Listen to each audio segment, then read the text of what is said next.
everybody. Welcome back to Psychedelics Today. Today we have Stephen Kotler on the show. Stephen, thanks for joining us. It's good to be with you. Yeah, so you just came out with an amazing new book, Gnar Country, which is quite poignant for me and my father and many other people in my demographic, right? Like, thankfully, you're leading 10 years ahead, or maybe more. But I plan to follow a lot of these guidelines. So, like, let's maybe talk about, can you give us like a super high level of the book, and then we can go rewind the tape and talk about you as an individual?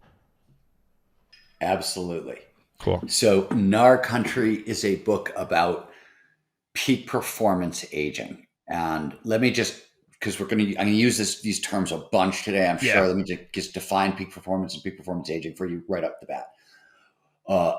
At the Flow Research Collective, where myself and my team, we study the neurobiology of peak human performance. So what goes on in the brain and the body when human beings are performing at their very best. Our definition of peak performance is nothing more, nothing less than getting our biology to work for us rather than against us. Peak performance aging, then, which is a relatively new field, is essentially getting our biology to work for us rather than against us when applied to the challenges and opportunities of the second half of our life. So big picture, Gnar Country is a book about peak performance aging. And why don't we stop there? And then let you ask your next question. I'll let you steer. No, totally, because I could see that could go on for a little bit. So let's rewind the tape. Like, how did you first get interested in perhaps extreme sports, performance, etc.? Like, obviously, flow hacking is kind of a big part of what you've been up to. But, how'd you get there? Yeah, it's a great question. So for me, the story, it really starts in the early 1990s. I'm a journalist, and journalism is this very amazing career where they pay you to be curious and go learn things that you're curious about. And I was fascinated really with two things, and they're wildly unrelated in most people's brains. The first was I was fascinated with human performance, but more specifically the neuroscience of human performance. Neuroscience in the early 1990s was this cool time where, like, up to that point, we had been having conversations about, like, what is this single neuron doing? Or what is this small cluster of neurons doing? And suddenly the conversation is, what are altered states of consciousness? What is consciousness? Emotions, which are a taboo topic in both psychology and neuroscience, for all the 20th century, become a hard topic in 1990 and grow throughout the decade. So all these big questions are happening in neuroscience, and it's thrilling. It's super exciting. And nobody else is it seems like nobody else is paying attention. I'm one of the only journalists who's looking at neuroscience and going, oh my God, we're in the middle of this revolution. This is crazy. Simultaneously, I'm an action sport athlete and I'm covering action sports. And this is the birth of action sports, right? It's the early 1990s. X Games. It's like early X Games, right? Yeah. Yeah, Gravity Games. And if you know anything about action sports in the 90s, as it sounds like you do, it's often talked about as the era of impossible, where more impossible things that had never been done before and believed were never going to be done, get done than ever before. And so I am watching these athletes, right, and seeing what's going on. And I'm living in these communities. I spent the 90s in Olympic Valley, Squaw Valley, and what is now Palisades, Tahoe, and or up in Whistler. And, these are my friends. I'm watching what's going on, and I can't believe what's going on. And, it's not just that people are doing the impossible over and over and over again, or the impossible is being iterated upon. It's, if you knew action sport athletes in the early 1990s and you knew anything about the performance literature in the 1990s, like, if you want to kick ass, you better go to the right schools. You better have the right coaches. Your mom and dad better be really nice to you. And it's all this nature nurture stuff. And all the athletes I know, they come from broken homes and they have terrible childhoods. They have almost no education. They have very little money. There's tremendous amounts of substance abuse in these communities and a ton of risk taking. And normally, if you put these things together in communities, people die young or they go to jail. What they don't do is reinvent what's possible for the human species. So I'm watching this happen and I'm like, what the hell is going on? And I'm also looking at the tools of neurobiology, which are starting to decode these big things like consciousness and altered states. And I'm like, wow, can we use these tools to decode what the fuck is going on with these athletes is where it starts for me. At a certain point, it becomes this fascination with the question of the impossible itself. What happens when the impossible becomes possible? And so I spend the next 30 years of my life basically chasing impossibles around the world, and in technology, in business, in science, in music, in art, take your pick, right? And it turns out whenever the impossible becomes possible, you see a bunch of stuff, but you always see a state of consciousness known to researchers as flow. And this is almost tautological. Flow is defined as an optimal state of consciousness where we feel our best and we perform our best. So of course it's going to show up during optimal performance. It's hardwired into humans. It's literally how we do peak performance. So often when we talk about getting our biology to work for us rather than against us, by the way, we're talking about flow. There's more to the picture than just flow. It's not a one-stop shop, but like we're talking about flow. And the question of how we get from all this early stuff into peak performance aging, the later stuff, and I'll just shortchange it. I'll stop here, but I'll just finish with that, is if you study flow science, it turns out that flow is really great at helping us go from zero up to Superman. It's also really great at helping us go from seriously subpar, I'm completely broken and sick, back to normal. And it turns out this combination is phenomenal in the second half of our lives. And flow sits at the heart of peak performance aging for 6 or 7 different reasons that we'll go into, I'm sure, along the way. But I just won't pause here because I don't want to talk your face off. That's fun.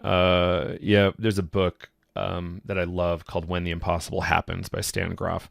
Very helpful here. Oh, I didn't know Stan wrote a book on the Impossible. That's great. Yeah. Was it Yeah, paradigm bending early? stuff. Is it after he goes holotropic or before? Oh, it's post holotropic. It's in the last like 20 years for sure. Okay. Yeah, it's like after his house burned down, he lost a lot of papers. They're like, what can we do now? Well, just write the stories. Write some amazing stories down. Yeah, it's a really good one. It's fascinating. So, and the way you're talking about the impossible, like this is, so I'm watching all these skate and snow videos in the mid 90s, but I'm like, what, 13, 14, 12, something around there. And they're setting the stage for my view of reality. So this is actually really interesting. Yeah, no, I'm like nascent. So there's something we talk about, and I talk about it in Rise of Superman. It's known scientifically as the Bannister effect. And it's literally, so Roger Bannister is the first person to run the 4-minute mile, and it takes forever to do it, right? The mile times drop like a quarter second a decade since like the late 1800s. And Bannister finally breaks through and runs a mile, and then like runs a sub 4 mile, and within a month somebody breaks his record, and within like 3 months somebody else breaks his record, and within like 5 years teenagers have done it.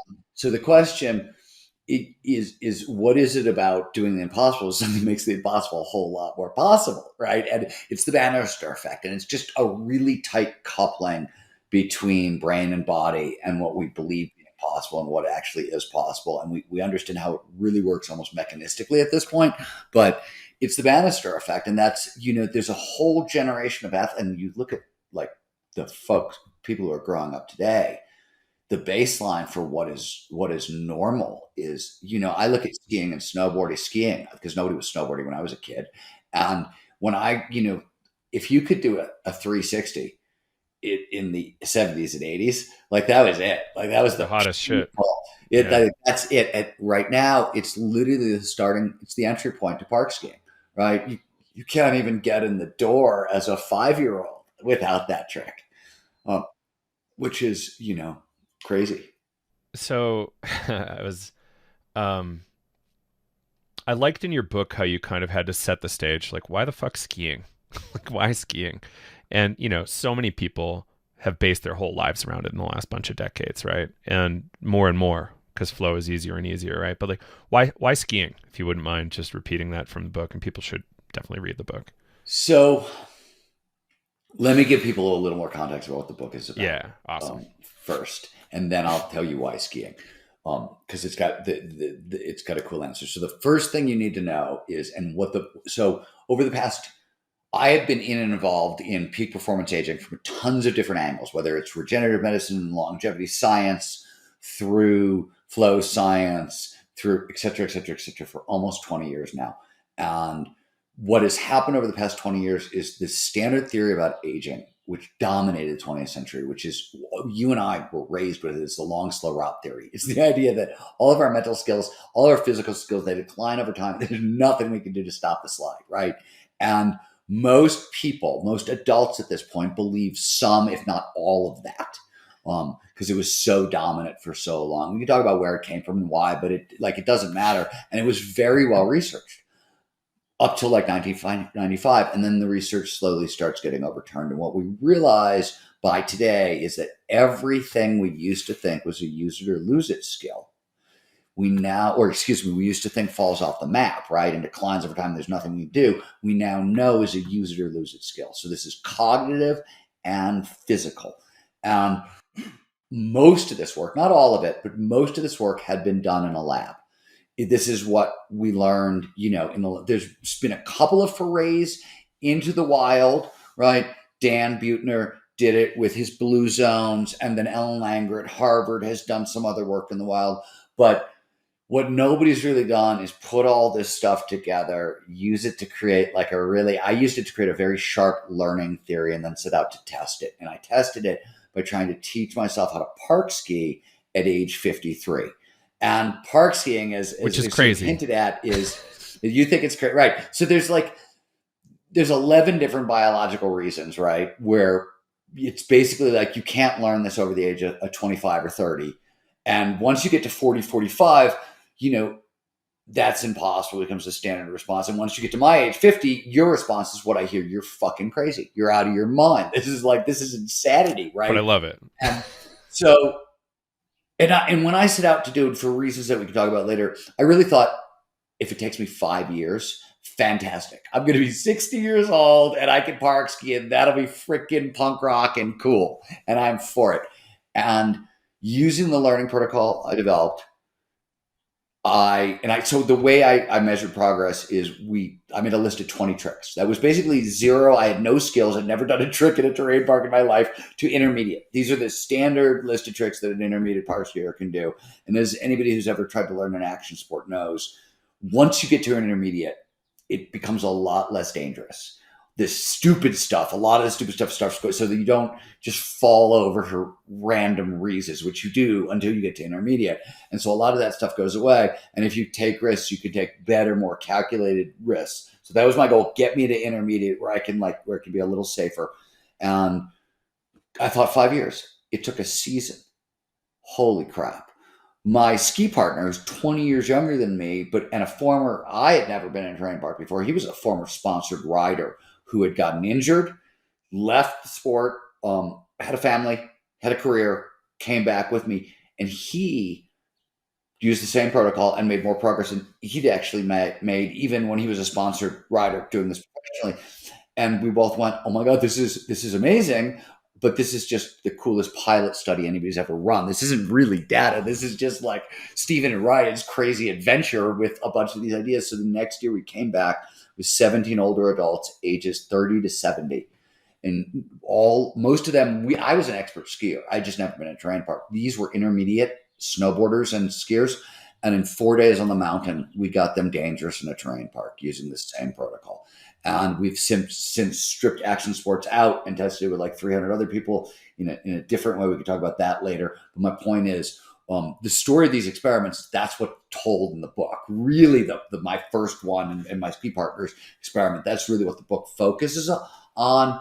And the last bit I'll say, and the reason it does this is I was also, besides all the things about peak performance aging, I was trying to solve a problem for the Flow Research Collective. We train people. We train tens of thousands of people every month, and we train people in 130 countries. And we train everything from like U.S. Navy SEALs to Facebook and Accenture and Audi and Google and on to like mom and dad and soccer moms and soccer dads in Iowa and Indiana. And so it's everybody. So you just scope people and global.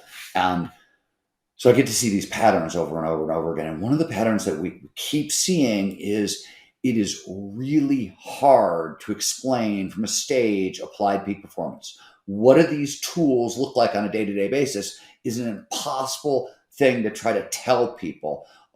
And it was most of my other books, which are about the neuroscience of peak performance one way or another.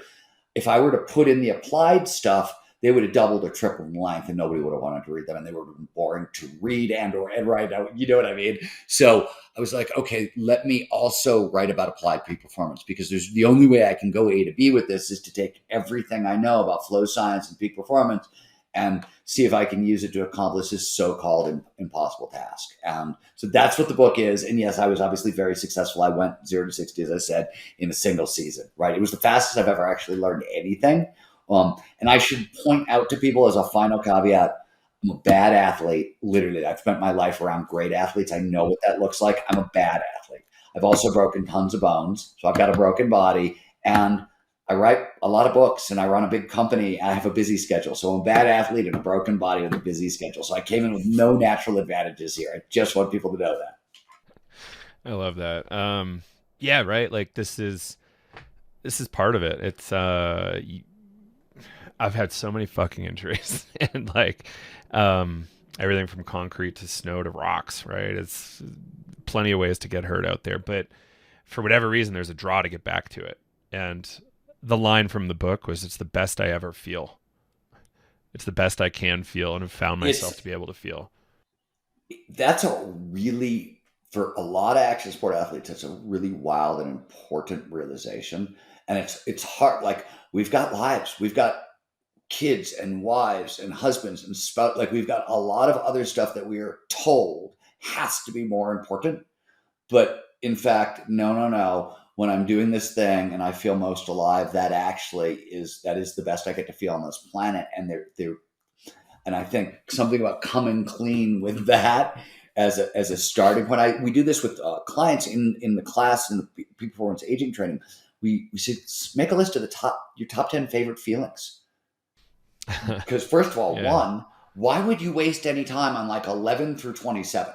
Right? Like, I'm going to now spend the afternoon on my 27th favorite feeling in the world. Really? You got that kind of time? You're going to live that long? Maybe, but I, on the other hand, would like to double down on and the other thing is, when you make that kind of list, you'll find out your priorities are going to be things you didn't expect are going to show up on that list in ways you don't expect. And you're like, oh, wow, this is actually a thing I really deeply value.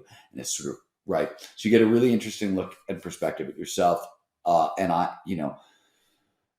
not only did I run that experiment, I did the math on like how many high quality powder ski days I get Ugh, before I die. If I that die was according grim. to normal actual, yeah, it's well, I have the calendar in my bathroom actually. Still, like, I know how many powder days this season. By the way, blew it all out of the water because in Tahoe, like, my 7 average powder days this season was like every time I went to the mountain, it was a powder day this season. So thank you, universe. Yeah. Yeah, it's really good. And yeah, I love that logic, and I believe people from in the psychedelic world can learn from that. There's also something in how you were setting the stage for medium athletes. You get less hurt once you get to like kind of medium status.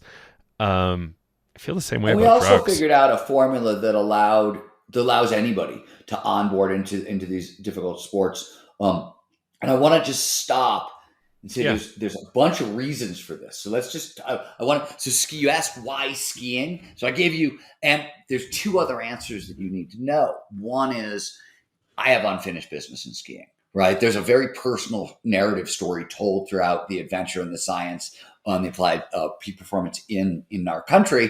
And it's basically the story of, I had unfinished business in skiing, which is, if you're going to take on this kind of Gnar style adventure, you want that extra motivation. You're going to need it, right? Like, so unfinished business. So skiing lent itself to that. The other thing is this.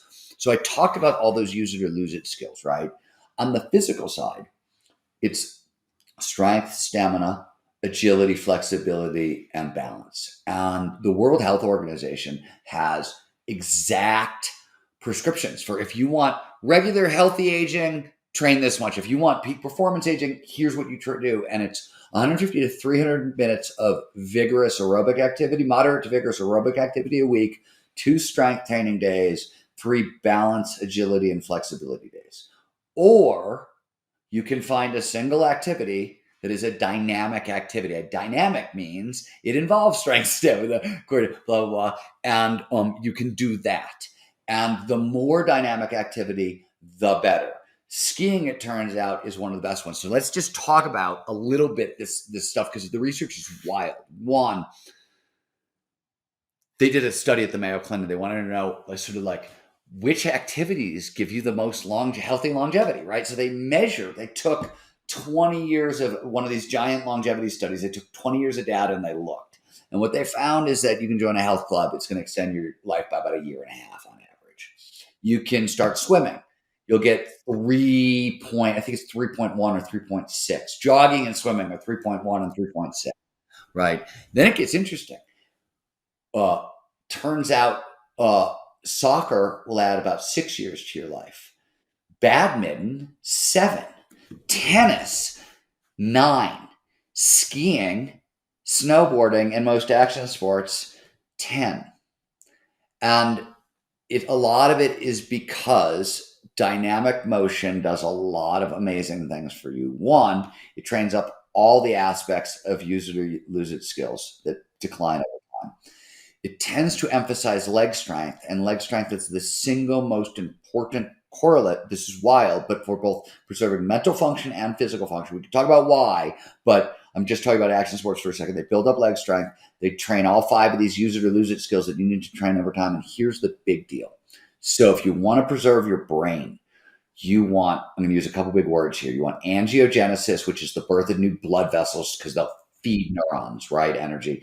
And then neurogenesis, the birth of new neurons. And so dynamic motion tends to stimulate both angiogenesis and neurogenesis. No other kind of exercise does.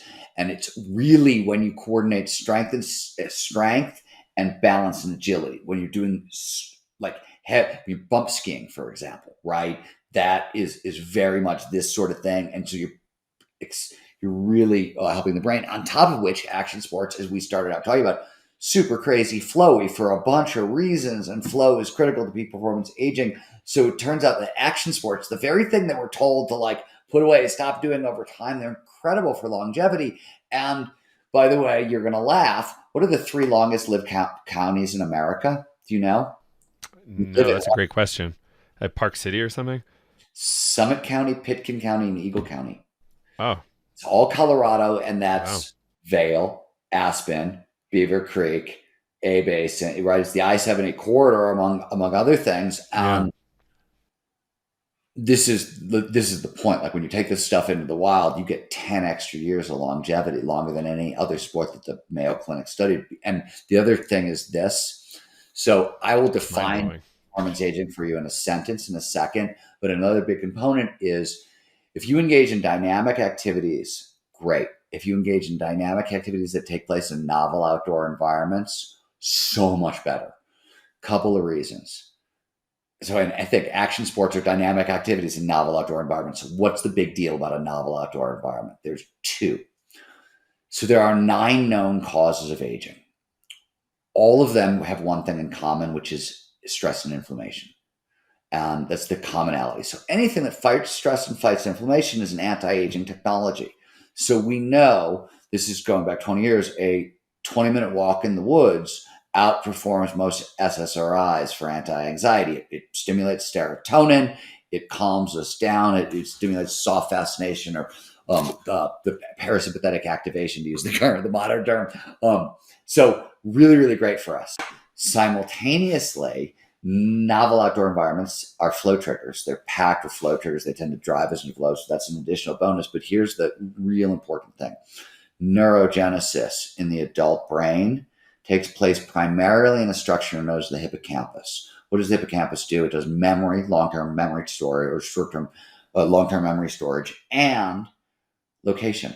It maps. It's grid cells and place cells because when we evolved, remembering where you were when something important happened is survival. Like, where is the ripe fruit tree at the end of early spring, or where is that cave when I want to run from the tiger, blah, blah, blah. This is survival. So the brain is designed to remember. So there's 700 neurons show up in the adult brain every day, almost up till death, right? We keep birthing them, but they all come in the hippocampus. You want to hang on to those neurons or amplify neurogenesis. You want to have novel experiences in outdoor environments because that's exactly what the brain was designed to do. So if you dynamic experiences in novel outdoor environments. You're sort of hitting all the user to lose it skills, and you're further sort of protecting cognitive function. Wow. And that's All action right. sport across the boards. That's incredible. Worth noting, my 70-year-old father's still doing bumps pretty aggressively. Shocking. So I got to tell you, we started, what I chose skiing, right? Hmm. What we tell people is you don't need, so Gnar, for anybody who doesn't know, Gnar is short for gnarly, and it's action sports slang. It's a very specific term because action sports slang, while very, very colorful, people are performing in life death situations, and you need very precise information. Gnarly is high in perceived risk and high in actual risk. It's the real deal. And Gnar country is any terrain or landscape or fictitious or real, right? And you put them together, I thought you get this phenomenal description of our later years, like high in perceived risk, high in actual risk. And as we're talking about, sort of a really great descriptor of the gritty mindset we need to thrive in our later years. So that's where Gnar Country comes from.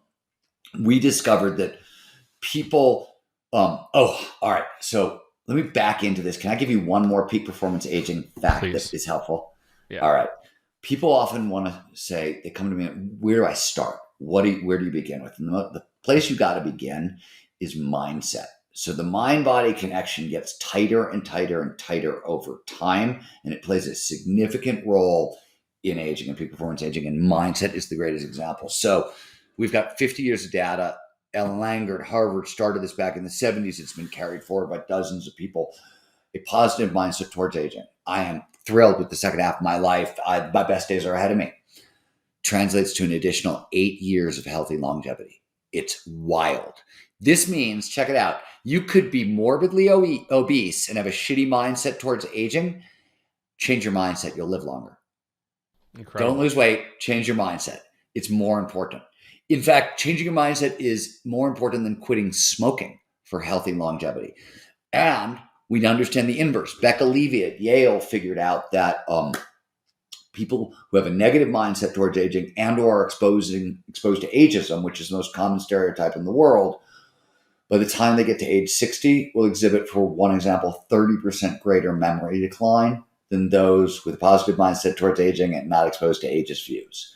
So that long, slow rot theory is killing us, right? Literally. And having a bad mindset is killing us. And so if you want to go on this journey, you got to change your mindset. So how do you do that? There's some data. Meditation is useful. Psychedelics can be useful. And watching your language and how you talk about yourself, that really, really useful. But all of that is secondary evidence. And the brain has a really good built-in bullshit detector. And so what really works the best is a Gnar style quest, where you find something that you think is really difficult for yourself, right? When I looked at park skiing, everybody else saw impossible. I thought, oh fuck, really difficult and really scary, but maybe not impossible, right? Um, so find an Gnar style quest. Back to my point is, your dad's 70 bump skiing. Since we've done this, we've trained like 500 or 600 people, and people are doing everything. I've got 70 and 80-year-olds taking up kite surfing for the very first time. People in their 60s and 70s rock climbing, on and on. And it's not even, some of the people aren't even doing action sports, which I love. Like, there's a woman in Japan, very shy, quiet, great artist. She's in her 60s, I want to say, maybe in her 70s. She's never had a show. She's made work her entire life. She's fantastic. I mean, like, really fantastic. It's not like you look at her work, you're like, oh, lady, don't do this, right? I can't believe you know. She's that shy and that introverted. And so her Gnar style quest is to have her first show at age 60. I think it's 64, which she's doing. So the stories are sort of endless, and they've been, as the book has spread wider and wider and wider, and more people read it, the stories keep floating back, and they're cooler and cooler. Right. So yeah, there's big perceived risk there, and there's some actual risk. Like, it's not like it's totally risk free to do your own show. It's not But risk free. yeah. And one of the things that people always forget, one of the things about risk that is so important is the dopamine that's underneath it. And the dopamine comes from, and the brain doesn't, physical risk, social risk, and financial risk are all the same as far as the brain is concerned.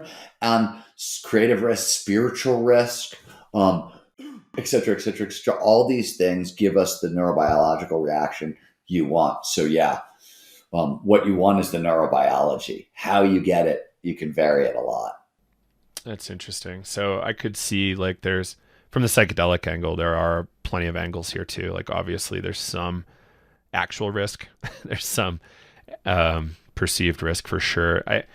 I think it's not as novel as like moving your body through a forest at high speed, right? It's like, Here's what I mean. mm-hmm. So that is an interesting question. Like if you compare DMT to like your first like a flow state on skis or a mountain bike where you're like doing single track moving through a forward, like I personally will take the flow state as a cooler experience, but both of them are right on the edge of like, I mean, there's always that feeling with DMT where you're like, oh my God, it goes so fast. Oh my God, I gotta lose my right. There's that feeling is pretty constant, even if you're kind of well versed in DMT. I don't think it's there with a lot of other psychedelics unless you're an absolute novice. But DMT, maybe. So is a maybe there. But the thing that one, when I think about psychedelics in this space, the first thing I started is where a lot of this, we talk about psychedelic therapy all the time for a lot of things these days, but people forget that end of life anxiety is where this started, right? In a big way. And so, and, that's real, that's crippling. And, to have well validated tools to go at that one can be very useful. I've been going at end of life anxiety, playing with Tibetan Buddhist death practices for a while, and just to sort of like, and they're wild because you run around basically saying, "I could die today. It Yeah. could be awful. Death comes, at any minute. Everybody I know could die." And now it's made me incredibly morbid because I look at my friends and I'm like, "How long do I have left? 20 years? 25 years? 30 years?" Right? I see endings because of the practice, which is really weird because I never did before. I think it's making me more anxious. So I think the psychedelics are maybe the better option here. It's interesting, right? Like, because they come from a really different culture, really different like psychology embedded in us. So, yeah, that's interesting. And I wonder about Yeah, the I think neuroplastic window, right? Like Iboga shows like a 4 week neuroplastic window. It kept going, and they actually had to end the study at Hopkins because it was so big relative to the I other didn't know that. substances. And I wonder if there's some sort of interplay So with like let the, me tell you something yeah, startling. So and it's related to peak performance aging about like the neuroplasticity window. So one of the big ones, like one of the big reasons you can't learn to park ski in your 50s is because there's this window, neuroplasticity window for complicated motor skills that people talk about in early childhood, and it starts to shut, by around 20, 25, and don't become a gymnast or a ballerina if you're, over 20 kind of thing. And it turns out, like a lot of things in sort of in this discussion, that's sort of partially true, maybe a little bit. And what's really true is we stop kids learn through play. Adults get very, very serious about learning, and they don't tend to learn through play.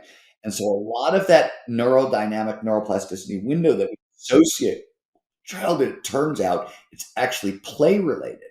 And a lot of it has to do with the neurochemicals that underpin play and how they get involved with memory and a whole bunch of stuff like that. But there's huge benefits to play. This is another sort of action sports bonus, right? Like they can be very playful, and there is if you take a playful approach to these activities, it tends to reopen the neuroplastic window. So one of the things I've heard about the ibogaine results that you were talking about, and one of the things I find interesting, and it comes both out of psychedelics and out of play literature and out of flow literature, is like these are sort of hard and fast neural rules that we were told in the 90s, like there are neuroplasticity stops at a certain point, and right. And um there's another great one in peak performance aging. This one is in Gnar Country too, and it's not my work; it's the work of Gene Cohn. But the old idea, right, is cognitive function declines over time. What we now know is in our late 40s and early 50s. Forget about, you want to talk like neuroplastic windows, right? Uh, because of there are changes in the brain, really beneficial changes in the brain. The two halves of the brain start working together like never before, and the brain starts to recruit underutilized regions. And the result is a huge boost in intelligence. And it's what happens is sort of like black and white thinking fades away, and we start to realize everything's a shade of gray. Multiple perspectival thinking comes online, and big picture thinking comes online at a level we literally can't access before. So like you can do cognitive tests before and after, and it's significant. Same thing happens with creativity and empathy and wisdom. And wisdom is a sort of a definable neurobiological trait. You probably know this from the psychedelic studies, but I always say it's like emotional intelligence writ large and social intelligence writ large. Um, and all these things expand in our 50s because of these neurobiological changes. So, one, this means that older workers are kind of ideal workers for modern companies because these are really great things that we want. That we want, but that's maybe besides the point. The point, back to what you were talking about, is I think we learned the same lesson out of altered states, of course, psychedelics, and a bunch of these things where like a bunch of these sort of this is the way it is. There's nothing we can do to change it. Stories that we were told back in the 20th century are really not true. Yeah. Yeah. Well, it is extraordinarily brave new world, right? It's like we don't actually even know where the limits are anymore with almost everything. And and it's fascinating, right? With all of our converging crises, we're at the same time seeing just how that idea of impossible, we can largely get around it almost everywhere. And I think that's maybe one of the lateral applications of kind of what you're talking about. Or how do you see that? Well, I mean, we've been talking about action and adventure sport athletes, but like the bulk of my work isn't just is helping ordinary people. There's capital I impossible and small I impossible. Capital I is what we've been talking about, that which has never been done. But the truth of the matter is, small I impossible is all this shit that I think is impossible for myself. And I wrote about this in The Art of Impossible. And the example I gave is I grew up in Cleveland, Ohio, and I wanted to be a writer. Cleveland, Ohio was a blue-collar steel mill town that I grew up in the 70s. I didn't know any writers. I didn't know how you became. It was like I woke up one day and said, when I grow up, I want to be an elf, right? I mean, like for how I do to get there. And that's an average impossible, meaning like there's no clear path between A and B, and statistically crappy odds of success, right? That's a lowercase I impossible. Something that was impossible for me. I think overcoming trauma, rising out of poverty, being successful in pretty much any field. These are all small level impossibles. And I will say, and maybe you've seen this in action sports, all the athletes I know, the people who really have done the impossible, it's really that they don't go after capital I impossible. They go after small I impossible, small I impossible, small I impossible. And suddenly capital I impossible is just what is next, right? And it's something that happens along the way after going after these like little small individual challenges. Yeah. Yeah, I think that makes sense. I did read your Art of the Impossible, so that makes a lot of sense to me. And we're just moving the goalposts and say, oh, look, there's this whole new amazing thing you can do. What I do think is interesting, and what I will say that I think more and more people are starting to see, and I'm cautious about this statement because it may not be true, but what I think is true, and so it always bothered me in science, in religion, and anytime people make blanket statements, this is impossible, this is beyond. Really, are you sure? Because historically, like, has that ever been the case? The thing that surprises me now is when somebody makes like an absolute firm 100% of the time black and white, this is the way it is, and I'm always like, are you sure? Because like, have you been alive the past couple hundred? Because I'm not sure. I can no longer look at the data and say the word impossible. Like, I'm not sure what it applies to anymore. So we can like even bring in that line: evidence of absence is not absence of evidence. Yeah, yeah. I'm pulling a George W. Here. Yeah. So there's something there. Like we haven't actually seen evidence that it's impossible. We just might suspect it. And there's this thing, you're probably familiar with Kuhn's, what was it? Structure of Scientific Revolution, which kind of plays nicely into this whole story, right? Yeah, I mean, Coons was just looking at the Bannister effect writ large, right? He was just like next level out at a societal level. How does this sort of work? How do you overturn a dominant paradigm, and how do you usher in, completely new thought? And it's not. I mean, this is not an idle question. Functional fixedness, right, is the individual version of this. This is one of the things that psychedelics is really useful for, is getting people past functional fixedness in thinking. Um, Yeah. Yeah. Hmm. And where so what kind of work do you see at corporations? Like corporations are kind of interested in peak performance, obviously, because if you can, 2 to yeah, I mean, 10x your people. so we've talked a lot about. Let's talk about what flow amplifies. And uh, so the first part is motivation and productivity, and it's a big leap. So McKinsey, the business consultancy, spent about a decade looking at top executives in flow, and they want to know how much more productive they were in flow than out of flow. On average, it was 500% more productive. That's a step function. And normally, if you hear that kind of number in science, as you probably know, you call bullshit, right? That's the Right. first thing you should do, is hear like this crazy Gaudy, oh my God, 500% more productive. He's lying, right? That should be your first response. And it was everybody's response, but it keeps showing up again and again and again in every episode. The Department of Defense wanted to know, how much faster do soldiers learn in flow than out of flow?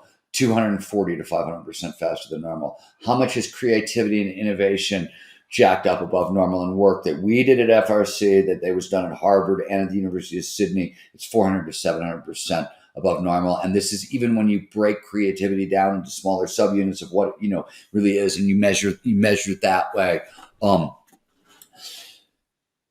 There's all kinds of stuff on the physical side, obviously, strength, stamina, endurance, fast twitch muscle responses, all Yeah. applied. But we also see empathy and wisdom amplified in flow, and environmental awareness. Our ability to see and perceive and care about the natural world goes up in flow. Same thing. It happens in psychedelics, as you know. Um, Same thing happens in flow. And of course, overall well-being, happiness, and life satisfaction. There's, when psychologists define happiness right now, there's 3 tiers of happiness available to all humans. Flow is baked into the top 2 tiers. It's baked into the definition of happiness. It underpins well-being and meaning and life satisfaction and purpose, and all that stuff is deeply tied to flow. So when we talk about optimal performance, we're talking about the whole organism. It optimizes everything. And but it's the productivity, it's the focus, it's the accelerated learning, and it's the creativity and innovation that corporations are interested in. And when you get past the psychology of flow and you start working with the neurobiology, it's incredibly trainable. So a quick story back in the we I always say at the Flow Research Collective, we have a saying, which is, personality doesn't scale. Uh, Biology scales, right? What happens in peak performance often is coaches figure out what works for them and they try to train other people, and it never works for them if they fail. And this is, you can see this in organizational and business also, right? It's the same kind of thing. And why is that? It's because they're training at the psychological level, and psychology is very, very individual. So like, where you are on the introversion to extroversion scale, or what is your risk tolerance, has a deep impact on how I would possibly train you. And they're very wildly different, and they're wildly different in different arenas. You know what I mean? You may be super, super risk phobic socially, but very, very brave athletically, or vice versa, right? So there's no mix and match. There's no one-stop shopping. But if you get one level deeper to the neurobiology, it's reliable, it's repeatable, it works for everyone because it's shaped by evolution, it's shared by everyone. And this is what happened. So back in the 1990s, they're trying to train flow using psychology. And they're really, really ineffective at it. In fact, Mihai Csikszentmihalyi, the godfather of flow psychology, and Susan Jackson, one of his grad students and a brilliant sports psychologist, wrote a book called Flow in Sports, where about these efforts. And they're mediocre, like at best, right? And usually they're almost nonsensical in certain cases. And yet we use the exact same flow measurement tool developed by Susan Jackson, her short scale. We measure flow pre and post, and we see a 70 to 80% boost in flow in our customers and our clients. And this is because we're training from the neurobiology. Sure, we're good at what we do, but this is what happens when you get your neurobiology working for you rather than against you. This experience becomes reliable and repeatable. Um, well, that's fascinating. So isolating variables and knowing exactly what to work on, like obviously that's a kind of a holy Well, grail if you want moment. more flow in your life, I mean, the short version, and this is all the work we do in Zero to Dangerous, our core training. Yeah. And for anybody who's curious, wants to learn more about Zero to Dangerous, you can go to getmoreflow.com. You can sort of sign up for a free hour-long coaching call or half-hour-long coaching call with one of my coaches, and just talk about your needs and whatever. So that's available. But what marketing aside,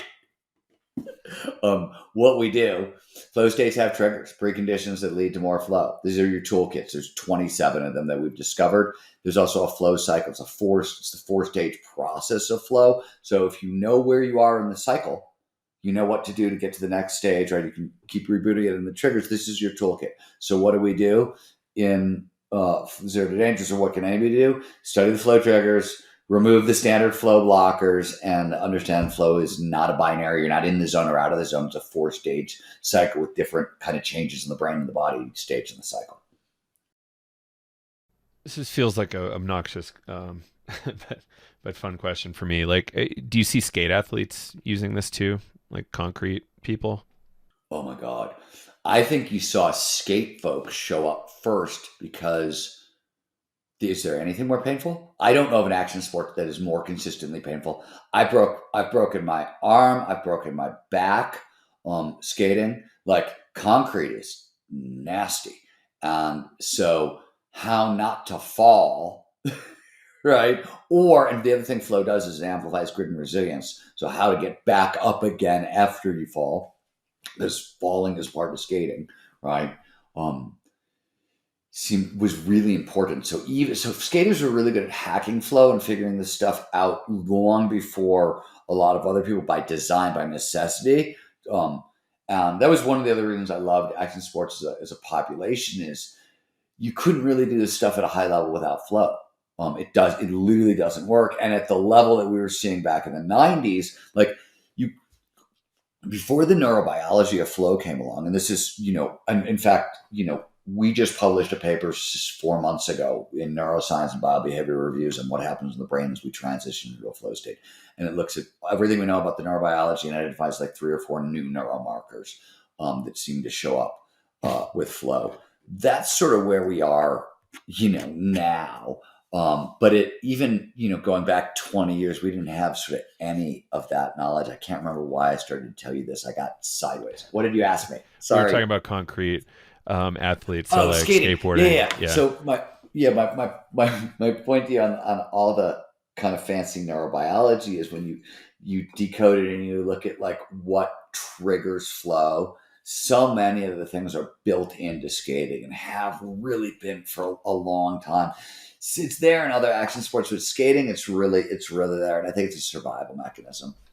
That might make sense. Yeah, like the pain is so severe. You're right. The consequences are so intense. Like, how many people And are I really opened Rise jumping of off at Superman, 20? which was my book about this, with a Danny Way story, right? Danny Way jumping the Great Wall of China, and him talking about how he did it and used flow to do it. And he did that on a shattered ankle and a shattered knee, and jumped the Great Wall of China on a skateboard, and he did it like 5 times in a row.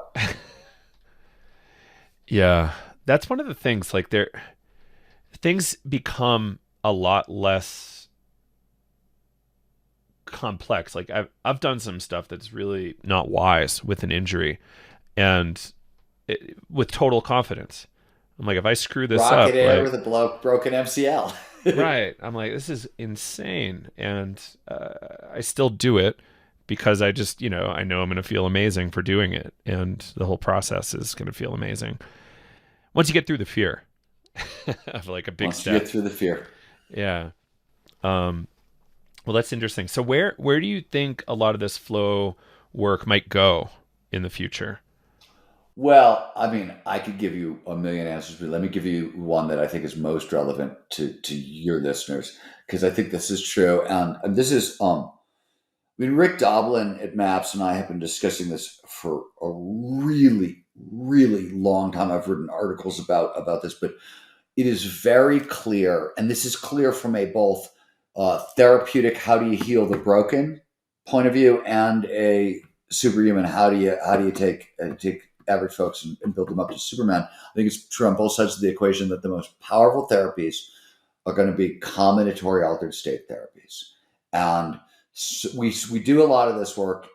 This shows up a lot in flow. So we know, for example, if you want to amplify creativity and creative flow, don't practice focused meditation. Practice vipassana. Focused meditation trains up convergent thinking, logical linear thinking, very focused. Vipassana, open sensus meditation, trains up divergent, outside the box creative thinking. So we're starting to know those sorts of things. We did some work with Robin Card Harris's lab before he left Imperial for you see on we compared flow and psychedelics.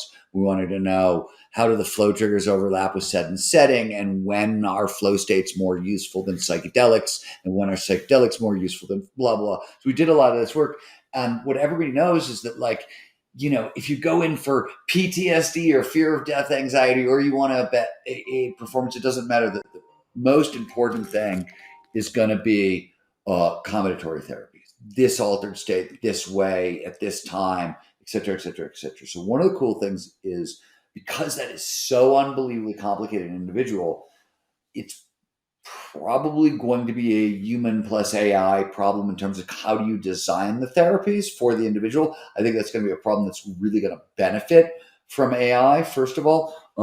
But I like, so of the things where I look at like the near term, what's going to happen over the next 10 years that I'm really fired up about, combinatory, they're multiple altered states being applied to single problems.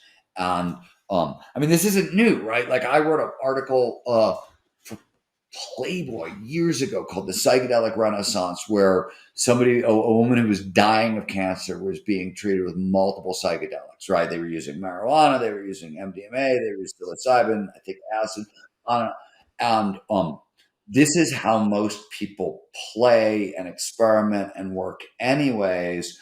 We're just winging it, right? There's actual data, and the data is starting to build up. And same thing is true with flow. How many flow states, micro flow, macro flow, is it mixed with, focus meditation or vipassana meditation or sleep, which is another way to alter consciousness, or maybe dreaming, which I don't think is going to turn out to have a real effect in the end, but I could be totally wrong. Or psychedelics, so that's where I start to get excited because I think it's where people have sort of naturally been going for forever anyways, and it's been a almost impossible topic scientifically for a very long time, and it's no longer an impossible topic, right? Here's another example. It's no longer an impossible topic. We can start ask and answer, and we're going to even, and if you think this sounds weird, they're doing it in exercise right now. We know which if you want to preserve cognitive function, is it better to lift weights or go for a run, right? If you want to, blah, blah, blah. Like we've done this in exercise for 30 years. Now we're starting to do it with sort of like mental health and mental fitness. It's, so that's one of the places it's going, and it's a place that relevant to your listeners, I think, and I'm really excited about. So, we got to wrap here in a moment, but given your Bad Brains shirt and you love punk rock, how does the psychedelics field keep it punk rock? You know, if you have any Well, advice so for us. yeah, I mean, honestly, so it's funny. We were talking about it ahead of time, and I'm cautious about the psychedelic field because I like there's so I've spent 30 years trying to put flow science and the science of altered states on a hard science footing. And I've done this in conjunction with warriors doing the same thing for psychedelics.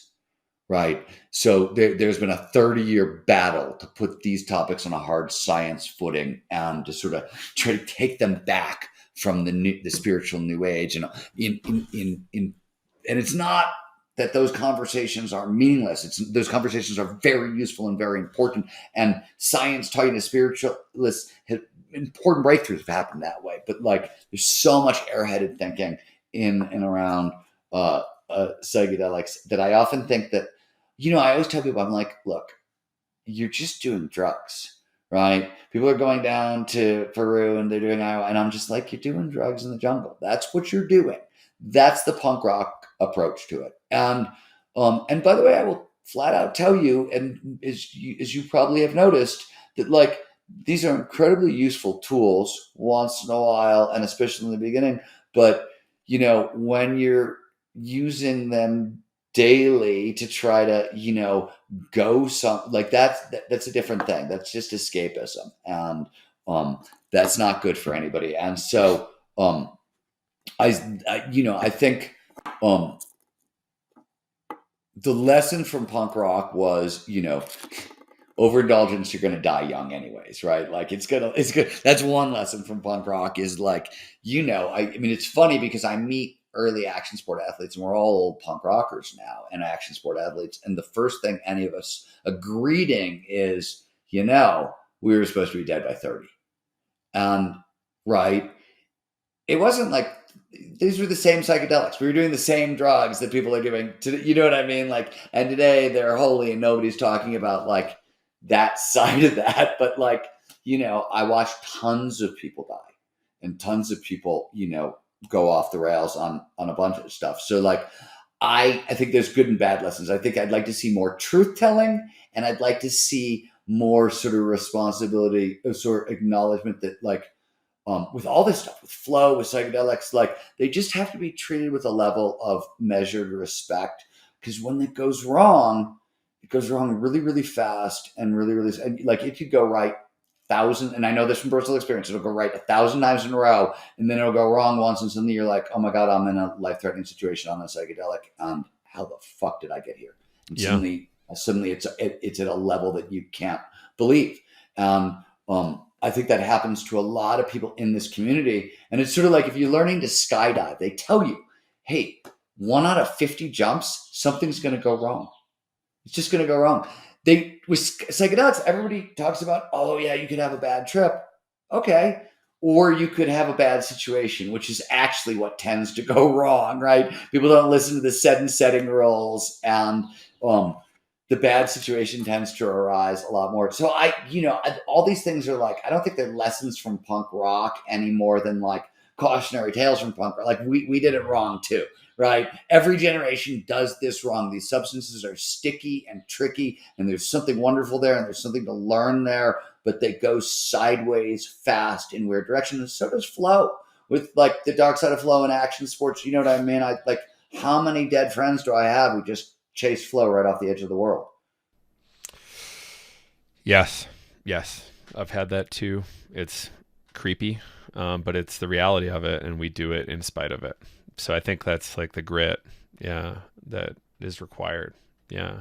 Well, all right, Stephen Kotler, I really appreciate your time and wrap recording here. Anything else you want to plug before we wrap? No, if you want to know more about me, stephenkotler.com.